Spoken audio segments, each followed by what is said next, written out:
বর্তমান সময়ে চরম উদ্বেগের নাম ধর্ষণ।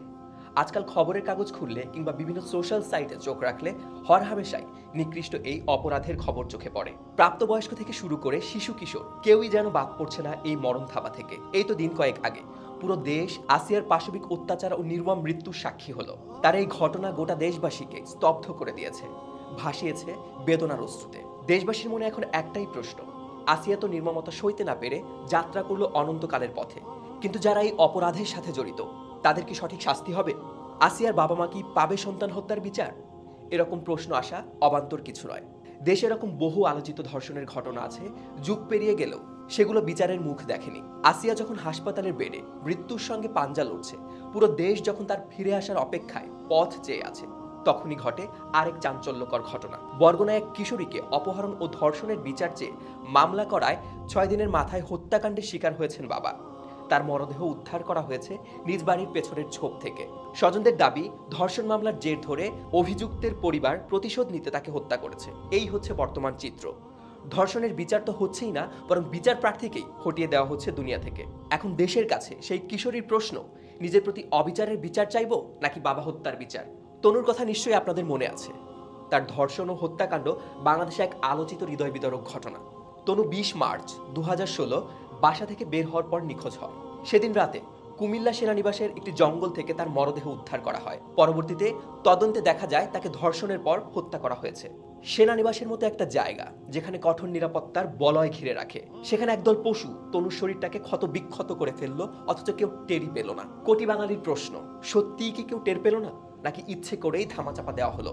আজ এতগুলো বছর পরেও তার প্রতি নির্মমতা বিচার হয়নি, আর কোনোদিন হবে বলেও মনে হয় না। কয়েক বছর আগে তনুর বাবা কেঁদে কেঁদে বলেছিলেন, বেঁচে থাকতে মনে হয় মেয়ে হত্যার বিচার দেখে যেতে পারবো না।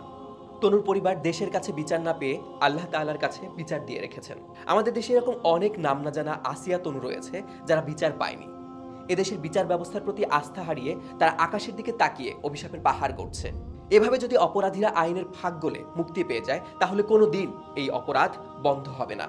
এখনই যদি এই অপরাধের লাগাম টেনে না ধরা যায়, তাহলে সামনে আরো খারাপ দিন অপেক্ষা করছে আমাদের জন্য। সাম্প্রতিক বছরগুলোতে উদ্বেগজনক হারে বৃদ্ধি পেয়েছে ধর্ষণ। উদাহরণস্বরূপ 2019 সালে আইন ও সালিশ কেন্দ্রের প্রতিবেদন অনুযায়ী সারা দেশে ধর্ষণ ও গণধর্ষণের শিকার হয়েছে 1413 নারী ও শিশু, যেখানে 2018 সালে এই সংখ্যা ছিল 732। বর্তমান সময়ে এই সংখ্যা কোথায় গিয়ে দাঁড়িয়েছে তা আমরা খুব সহজেই অনুমান করতে পারছি। ধর্ষণ এমন একটি ভয়াবহ ও অমানবিক অপরাধ যা শুধু একজন ভুক্তভোগী নারী, শিশু বা পুরুষের জীবনকেই ধ্বংস করে না, বরং পুরো সমাজে এক ধরনের ভয় ও অনিরাপত্তার সৃষ্টি করে। এটি ব্যক্তির শারীরিক ও মানসিক স্বাস্থ্যের ওপর মারাত্মক প্রভাব ফেলে এবং অনেক ক্ষেত্রে আত্মহত্যার মতো চরম পরিণতির দিকে ঠেলে দেয়। ধর্ষণ শুধু একটি অপরাধ নয়, এটি মানবাধিকারের চরম লঙ্ঘন। এটি প্রমাণ করে সমাজে নৈতিক অবক্ষয় কতটা গভীর হয়েছে। ধর্ষণের জন্য কেবল অপরাধীই দায়ী নয়, সেই সমাজও দায়ী, যেখানে ধর্ষকদের দৃষ্টান্তমূলক শাস্তি দেওয়া হয় না, যেখানে ভুক্তভোগীকেই দোষারোপ করা হয় এবং যেখানে নারীর প্রতি সম্মান ও সুরক্ষা যথাযথভাবে নিশ্চিত করা হয় না।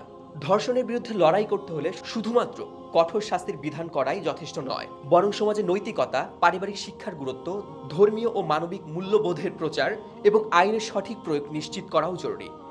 ইসলামে ধর্ষকের যে শাস্তির বিধান রয়েছে, সেভাবে বিচার কার্য পরিচালনা ও বাস্তবায়ন করলে উল্লেখযোগ্য হারে কমে যাবে ধর্ষণ। আসুন আমরা সবাই এই জঘন্য পাপের বিরুদ্ধে সোচ্চার হই। বিচারের ফাঁক ফোকর বন্ধ করে যথাযথ বিচার নিশ্চিত করার মাধ্যমে দেশে এই পাপের কবর রচনা করি।